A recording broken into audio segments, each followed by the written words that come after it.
بسم الله الرحمن الرحيم. يا أيها المزمل قم الليل إلا قليلا نصفه أو انقص منه قليلا أو زد عليه ورتل القرآن ترتيلا إنا سنلقي عليك قولا ثقيلا إن ناشئة الليل هي أشد وطئا وأقوم قيلا إن لك في النهار سبحا طويلا واذكر اسم ربك وتبتل إليه تبتيلا رب المشرق والمغرب لا إله إلا هو فاتخذه وكيلا واصبر على ما يقولون واهجرهم هجرا جميلا وذرني والمكذبين أولي النعمة ومهلهم قليلا إن لدينا أنكالا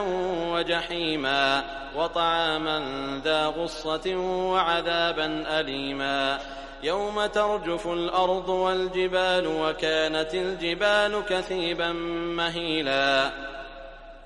إنا أرسلنا إليكم رسولا شاهدا عليكم كما أرسلنا إلى فرعون رسولا فعصى فرعون الرسول فأخذناه أخذا وبيلا فكيف تتقون إن كفرتم يوما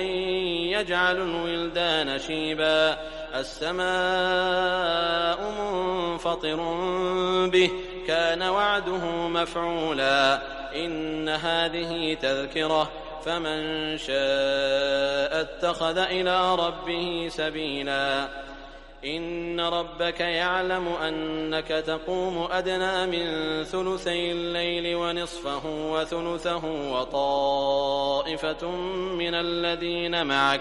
والله يقدر الليل والنهار علم أن لن تحصوه فتاب عليكم فاقرؤوا ما تيسر من القرآن علم أن سيكون منكم مرضى وآخرون يضربون في الأرض يبتغون من فضل الله